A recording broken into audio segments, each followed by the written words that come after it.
talking about he's going to go into the heaven and build some stuff for his disciples, get some rooms ready for them, or a house ready for them. And I like that. Ken being the architect, and he's got one up there, so he's going to get rooms ready. Hopefully, it'll be better than the big cabin in the mountains where he didn't have any running water. Maybe he's going to have running water in this new place in heaven. And that's our hope anyways. We have to redo his old skills, Carolyn. Last night I was outside walking. I don't know if you went outside last night, but about 7 o'clock it was really dark because the moon is not coming up till later in the night these nights. So last night it was dark and the clouds were, I went out about 7 o'clock, the clouds were just beginning to clear. And as the clouds cleared, you looked up and the stars started coming out one by one, these beautiful stars. I kept looking at it, that's just magnificent, the way the earth and world is made. And I think each of those stars, of course, that we see is a sun, like our sun. It's a ball of fire, a furnace of goodness that heats some part of that universe. And of course, each of those suns that we see, millions of them in the sky at night, each of them has little planets around them, but you can't see those little planets because they're too small, they're too dark. You can just see the sun. And I thought it was a good simile or a good picture of our life and of Ken's life. The fact that when we're first created by God, God places love within us. God, the image of God is within us. And then God places us here on earth. And we are stars. We're a ball of God's fire. And our lives are to give that fire to each other.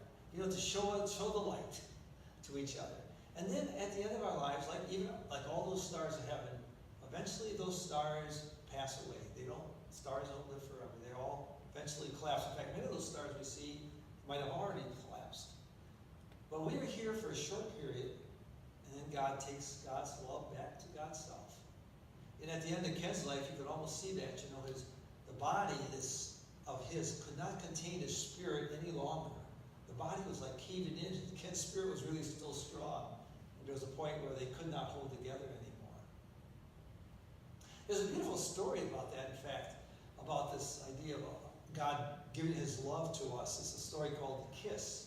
That is, it's a legend that comes out of the northern countries, and the name Hasenoehrl comes out of the German, or comes out of those northern countries, the English, Scottish, German. I tried to look it up, and it's hard to find out what it means, the name. And maybe some of the family knows what the origins of the name are. But the legend is The Kiss, and the legend goes like this. This comes out of those northern countries. It says, before God sends us on earth, God takes us and he breathes into us God's own image, the fire of God, the love of God. And then God's got to seal it. So what God does is he kisses us right on the lips to seal that love. And the proof of that is when you look in the mirror, you have that little indentation right here. We all have it. And that's where the seal of God, where he seals that love. And then we come down to earth. We're in a family, like a sun and a bunch of planets around us. And then as we grow, the task of our life is to let that love that God has sealed within us, let that love expand and go out. And when you do, when you are able to do that, then your kiss, this kiss of God, this love of God, spreads out to people around us, within us. And when I was thinking of Ken, I thought of that, because Ken was like a vault of love. You can imagine this big vault that contained all this love. And Ken's job in life was to open the vault up. Here it is, and let me give you some love, Let me be a good shepherd to you. We sang that song, Shepherd Me, O Lord. Ken was kind of like a good shepherd. He liked shepherding people. He was a Boy Scout person, and he'd take the scouts on hiking journeys. He was a mentor to people. There was one architect that he became a mentor to, and he helped him become a Catholic, and I think they were godparents, Carolyn and Ken were godparents to their kids. There was another person that he shepherded that became he saw Ken as his father figure. And Ken was like that. He seemed to just want to give love to people. And he was gentle in that, just the way he opened his life up to be a person of love. One of the great saints said that for God, heaven is the human heart. That right here is where heaven and earth cross, the crossroads, right here in our heart. That's where the God is. And God lives in that heaven. He loves to live in that heaven of our heart. For God, heaven is the human heart. And I think Ken showed this as he went through his life and gave love to people who he could help.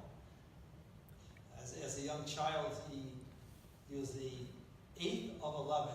It's kind of an interesting 8 of 11. And I read that poem at Carolyn placed in the bulletin, in memory of the crab apple tree. And of course, Ken was a poet, an artist. He liked watercolor, and an architect. So he had all this part of him that liked to dream and to create, to expand vision. And I was thinking, well, of course he wrote a poem to the crab tree where he could climb and hide. Because if you're 8 of 11, there isn't too many places to hide in that family. And so he found the crab tree, and he found the place in the crab tree where he could hide. But he went up there and he said, in the limbs I learned patience, understanding, and love.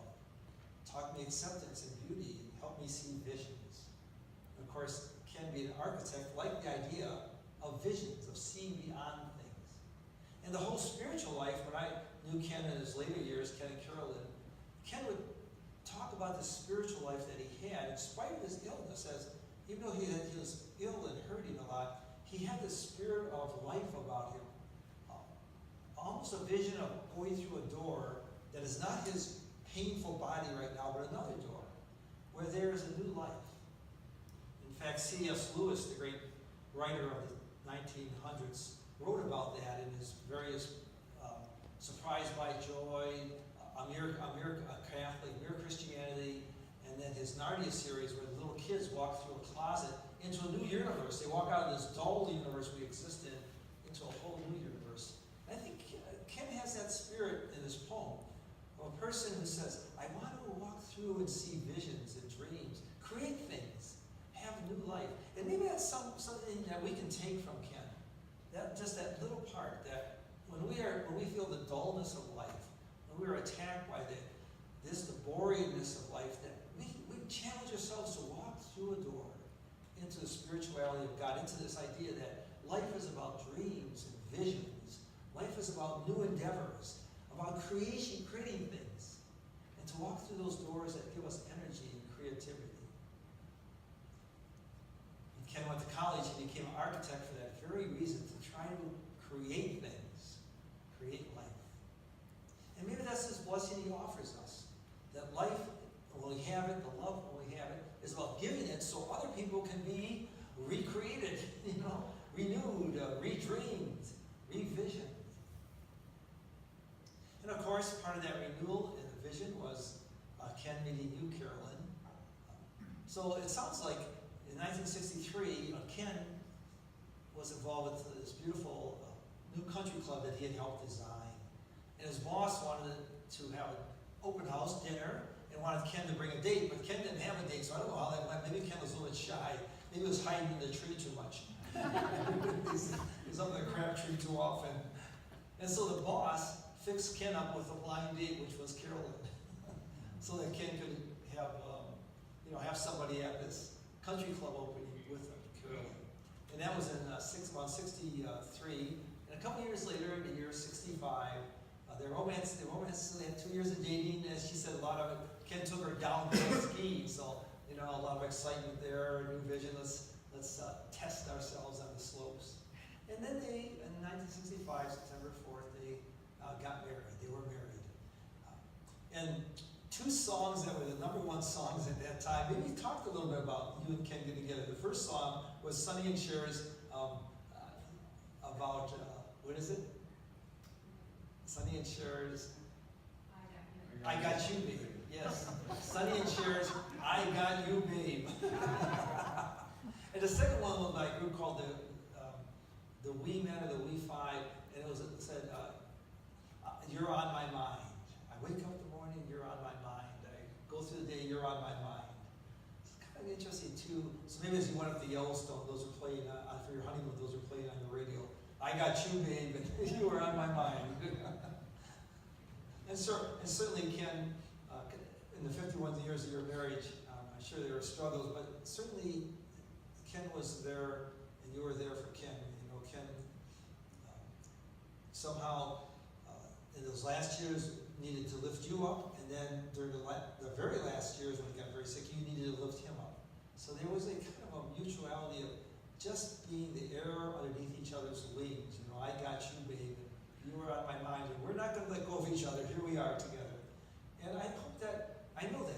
continues after people pass. You know, that closeness, that feeling that he's physically maybe not here, but somehow there are mysterious appearances and closenesses that you experience after a person passes. It's part of the mystery of the spiritual life, that even though they leave us physically, somehow they surround us and they surround our families with love and caring. It's that great song of love that Andrew Lloyd Webber wrote about. He said, it's called Love Changes Everything.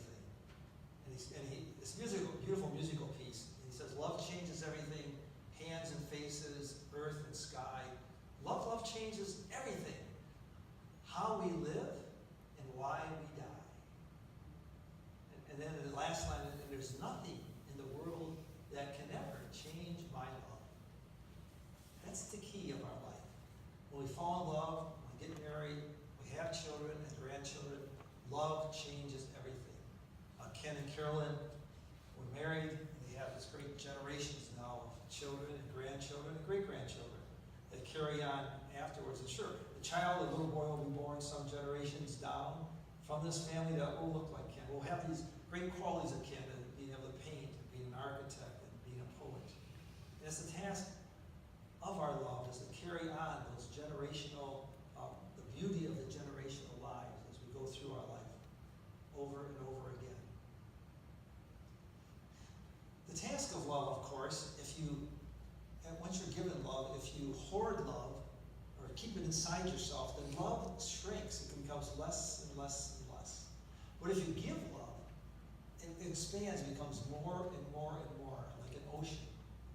And Ken's love, as he gave love to Carolyn, he gave love to all of you in many different ways, as he gave love growing up to friends and to Boy Scouts and to all of those people, that love just continued to grow. It's as large as an ocean. And all of us have had the honor to swim in those beautiful waters of Ken, of his life. Carolyn used to tell me when they had this cabin in the woods in Idaho that he designed, she would say that whenever he took up his yellow pad, you had to be careful because it's going to make something. And he designed his cabin way in the woods. And when he'd take the Boy Scouts up hiking way, way far away from the cabin, Carolyn said she would see him in the binoculars climbing over the far hills with the Boy Scouts following him. It's a beautiful image of life, and that Ken is there. He's there with us, kind of going through those hills. And Carolyn also told me, you can take the boy off the farm, but you can't take the farm out of the boy. And she says he liked to dig. So he liked gardens and vegetation and life. He liked the country. He liked this nature that God has placed around us, this beautiful ocean of life that we live in. When we come to a memorial service, we honor Ken by just not remembering him, which we'll do, and we do now, but by trying to take the best qualities of his life and making them ours. That's how you really honor a person. You take what is best, what they did in life, the best thing they did, and you take that into yourself and say, I will use that too. I will help live that way. I will help be a kind, loving person. I will help give love to whoever I have to be with. I will help be a mentor to people. I will be a father to people. And you just take what the best quality, and you take that inside yourself and say, I will be like that. Because that is what life's about. It's about handing on the best of what we have to the next person, to the next generation. And us who still are left here behind, we take it, we place it in our hearts, because this is the place where God meets us, heaven and earth together.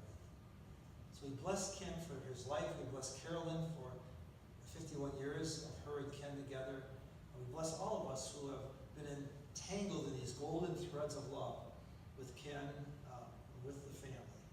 We ask God's goodness and Ken's presence to continue to surround us in the days and weeks ahead. Amen.